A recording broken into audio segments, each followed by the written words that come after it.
Hello, folks. I am delighted to be a guest lecturer in this course. Thank you very much, Dr. Fletcher, for having me.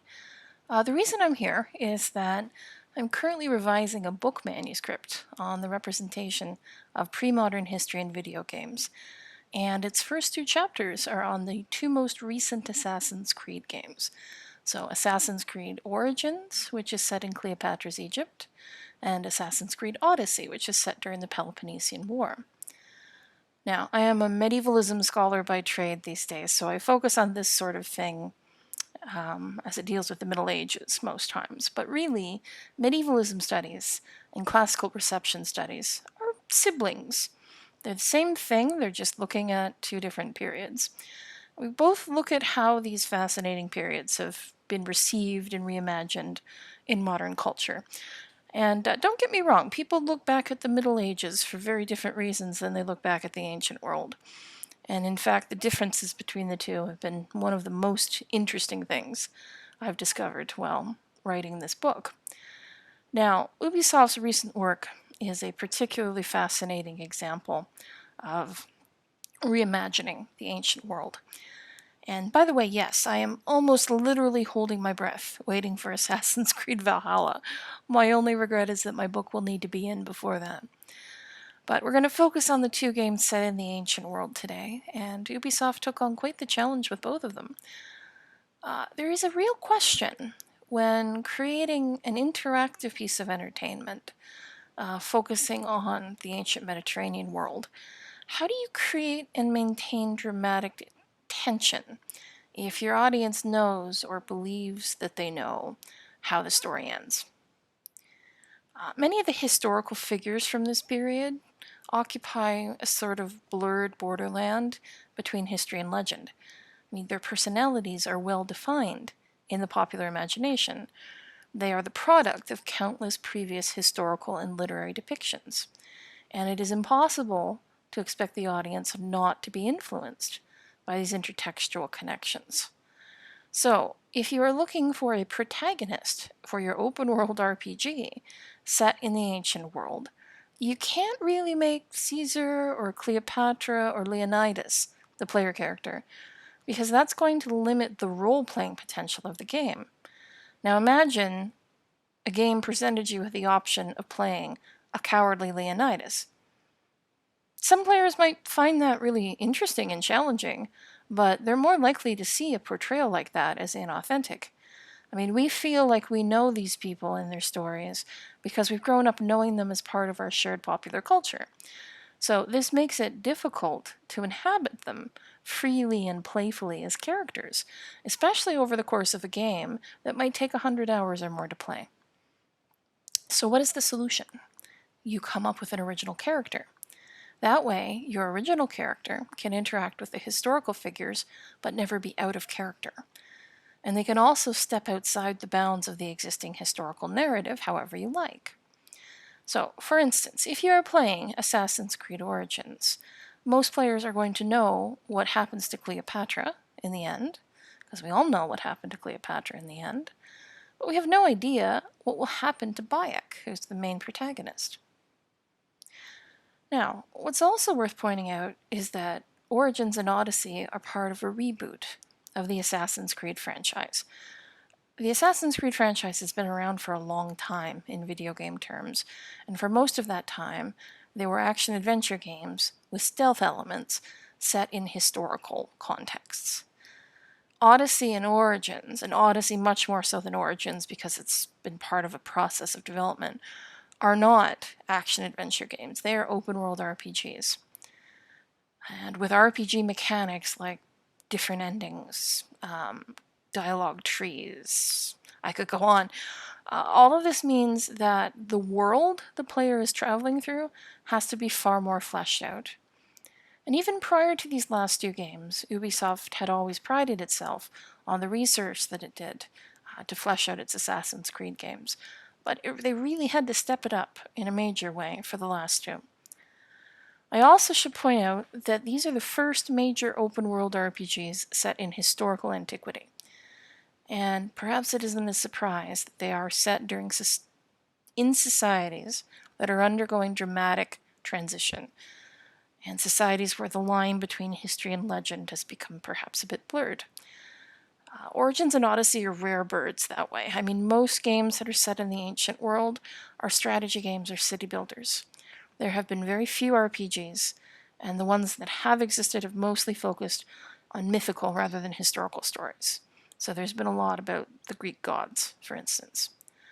Now, I'd argue that Ubisoft has set the bar very high for games that might follow, just because of the sheer amount of work that has gone into engaging not just with the history, but also the historiography of the societies that are being represented.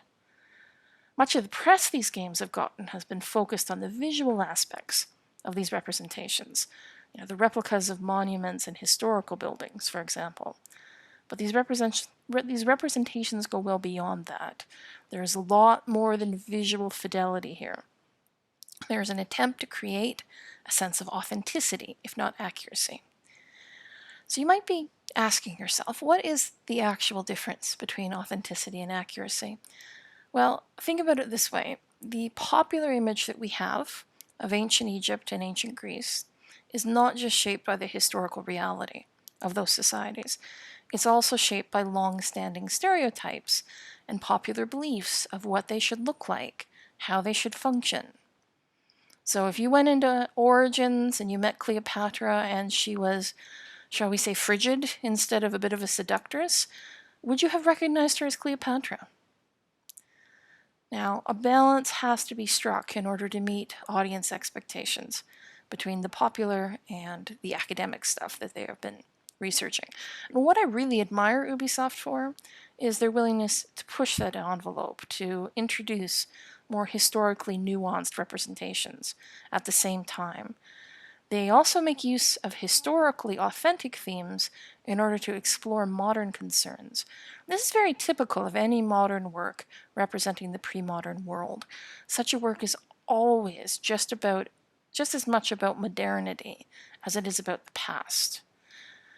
Now, what I'm going to do is lead you through a look at one specific theme from each game. Oh, there's so much more I could talk about, don't get me wrong, but I don't want to talk at you for 4 hours. So we're going to start with Assassin's Creed Origins. Alright, so Assassin's Creed Origins is set during the Ptolemaic Civil War between Cleopatra and her brother.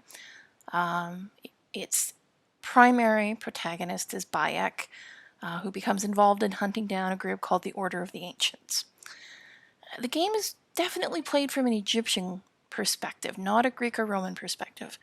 Bayek spends most of his time traveling across Egypt, and he does spend time in cities, such as Alexandria, but he spends just as much time in rural and remote areas.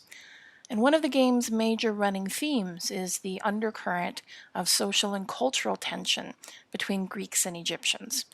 It is revisited countless times in main story quests and in side quests. It's portrayed as everything from just an everyday irritant to a reason for murder. Now, was it really that much of an issue in Ptolemaic Egypt? Hard to say. We're always at the mercy of the sources that we have available when we're studying an ancient society. Ptolemaic Egypt is certainly no exception to that. Most of its sources are from the elite perspective. If you look at them, there's no evidence for systematic ethnic discrimination against Egyptians, at least not by the government.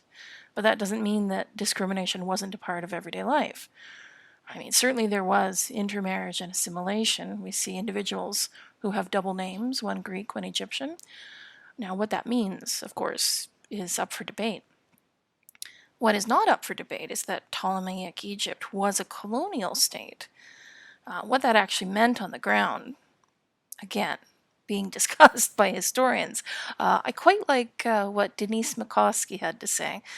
She argued that there was an ideology of race at work in Ptolemaic society that, quote, continued to associate the category of Greek with domination and that of Egyptian with dominated. Now, this isn't something that's commented on directly by most sources. In the few places that it is it a reflection of reality or is it a literary device? Basically, there's a reason that we still have a hot debate on the subject. But when you look at from the perspective of the writers of Origins, The idea of ethnic conflict as a theme was probably attractive for its modern resonances. I mean, think about our 21st century society. Think about the stressors that are faced by multicultural societies. What a worry ethnic nationalism and reactionary beliefs about the importance of Western civilization have become. Now, the fact that Origins chose to situate its narrative largely from an Egyptian perspective, I think, was a deliberate choice. It was meant to encourage the player to consider the nature of colonialism and the harms that it can cause. So Bayek, as he's traveling through Egypt hunting the Order of Ancients, encounters many different manifestations of ethnic tension. Sometimes it can be quite violent. So there is a side quest called the Weasel. Bayek is asked by the steward of an estate to fetch a letter for him from the pigeon tower. The steward had sent his servant, Ruia, to get the letter, and for some reason she didn't return. Now Bayek, upon going to the tower, discovers that the young woman has been murdered, and he brings her body back to the steward. The steward is horrified because he finds a badge on the girl's body that belongs to the estate's master at arms, Dimnos. Bayek immediately goes off to confront the man, who dismisses Roya as, quote, just an Egyptian dog, and says that he didn't mean to kill her, just to teach her a lesson after she refused to read a letter for him. Then he chooses to attack Bayek, which is basically NPC version of committing suicide in this game, because Bayek makes very short work of him. Now, if you choose to search Dimnos' body after you kill him, you find the letter in question, and it is a letter that is sent by a friend of Dimnos from Cyrene. And the friend expresses his distaste that Dimnos, the owner of the estate, by the way, is Cleopatra's spymaster, and so Dimnos' friend is upset that Dimnos is basically serving a woman, and he makes a derogatory comment about Egyptian women. And the comment is, quote, they urinate standing up while men sit down. It is all backwards. Now, interestingly, this is a paraphrase of a line from Herodotus' Histories, and it is part of a lengthier passage where Herodotus marvels at the greater freedom given to Egyptian women. So this is a bit of an Easter egg for those familiar with the historical sources, but it serves to emphasize that colonialism breeds toxic attitudes towards the colonized. I mean, as Greeks, Dimnos and his friend considered themselves culturally superior to Egyptians, which made it easy for Dimnos to basically dehumanize an Egyptian girl who failed to demonstrate the type of subservience he thought was his due. Now, would this have actually happened in Ptolemaic Egypt? Would the man simply have wiped this poor girl out of existence as if she was less than a person? No, he would have probably had to be punished for that. Murder is definitely frowned upon in Egypt in this time, but within the context of the game, it serves to emphasize this theme. Now, a very important part of the main storyline of the game takes place in the Fayum, which is where we see the theme of ethnic conflict become most pivotal to the narrative. Bayek, upon arriving at the Fayum, finds that the people there are at each other's throats, and the situation is being deliberately inflamed by the local member of the Order of Ancients, who is making use of the existing tension between the Greek and Egyptian populations, just to make things worse. Now, in reality, the Fayum is a very source-rich region. It's one of the major areas of Greek colonization in Egypt, and many of the initial settlers were Greek soldiers. But the sources are primarily official documents. They don't tell us much about ethnic identity. We do know that the Fayum was very well supplied with water, and that its soil was particularly fertile due to the flooding of the Nile, and this allowed for the practice of intensive agriculture. So its desirability and its demographics make it an ideal setting for this storyline, even if we don't have the historical background we'd like for whether or not there were ethnic tensions. So everywhere Bayek goes in the Fayum, he's surrounded by signs that the Greeks, in the form of the Ptolemaic authorities, are exerting oppressive control over the native Egyptians. He finds a note on the wharf in the town of Dionysius, and it expresses sentiments that he encounters throughout the Fayum. It was written by a Greek captain to the men on his ship, and it says, quote, "The local Egyptian farmers are a simple-minded lot. Left to themselves, we will never know true civilization. We must take it upon ourselves to educate and protect them. At times that will mean doing what is necessary, despite their resistance." So Bayek, as he travels, comes across many requisitioned houses and farms, each of which has a notice posted claiming that they will be, quote, "reserved for the expected influx of foreign investors." And the note also promises that the Egyptian owner will be compensated with, quote, "a similar home on the outskirts." The implication is that the Ptolemaic authorities are exerting their power to literally segregate the region and reserving the best farmland for Greek immigrants while they push the Egyptians to less desirable areas. Obviously, this is all a very extreme portrayal of the type of ethnic tensions that might have existed. It is not uncommon in video games set in historical spaces for things to be exaggerated for dramatic effect. We don't have historical sources that bear out this type of conflict, so there is creative license being taken here. Now, as Bayek continues to explore the Fayum, he discovers that a shadowy figure known as the Butcher is working with the Crocodile, who is the leader of the Order of Ancients in the region, and that the Butcher is in fact starving the Egyptian farmers by confiscating their grain. When Bayek tracks him down and confronts him, the Butcher says, "Just business," and a furious Bayek immediately kills him. Now, he manages to discover that the crocodile is in fact a woman, Berenike. Now, the woman is the nomarch of Fayum, so the civil leader. It's unlikely that that would have been the case, but anyways, creative license, remember what I said. She's a pillar of the local Greek community. She's famous for her cultural patronage.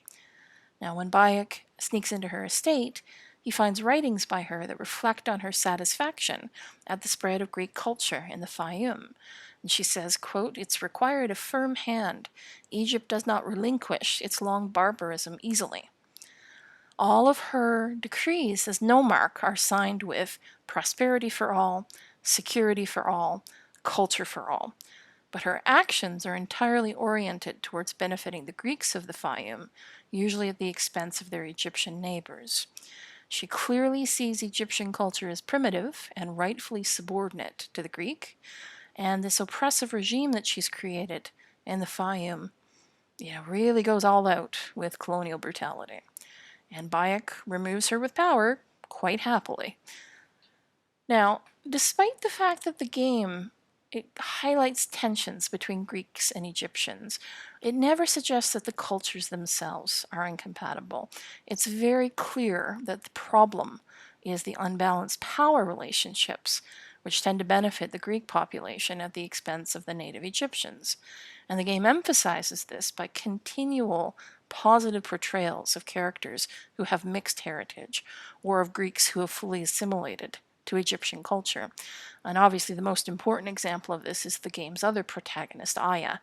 Aya is Bayek's wife. She is half Greek, half Egyptian, and very much in harmony with both of her heritages. Now, I'm going to stick to the Fayum story, however, because, it is relevant. Bayek meets an NPC, a non-player character, Hotefres, and he is one of Cleopatra's informants in the region. He's Greek, and he was born in the Fayum, in the city of Crocodilopolis. But he's given an Egyptian name by his father, and he marries an Egyptian woman, Canute. And Canute is a local official who convinces him to take sides in the civil war. Now, they're a very nice couple, and they suffer a terrible loss. Their little daughter, Shadia, is murdered by men working for the crocodile. Is actually an incredibly sad moment in the game. Bayek tries to reach her in time and isn't able. But even grieving for their daughter, the two of them come together to lead an uprising against the soldiers who are still extorting grain from the farmers of the Fayum. Now, Bayek tries to help facilitate this, but the farmers are resistant at first, and they say they don't think Hotefres will actually follow through. Bayek talks to them, and they say, okay, Hotefres' father was truly dedicated to the local people, but Hotefres himself had preferred the life of an adventurer.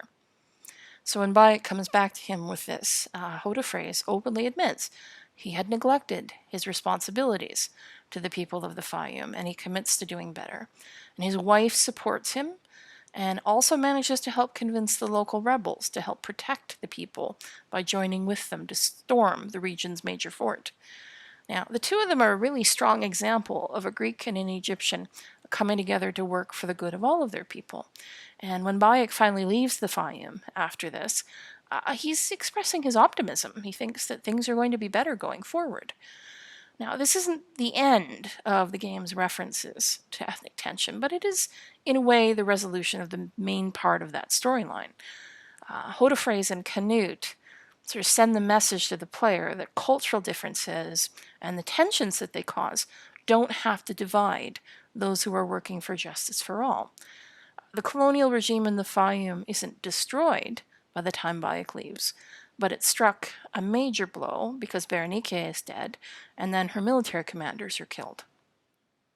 Now, the theme is revisited in a major way once more towards the end of the game, where we see a colonial regime whose brutality is actually enhanced by some of the game's supernatural elements.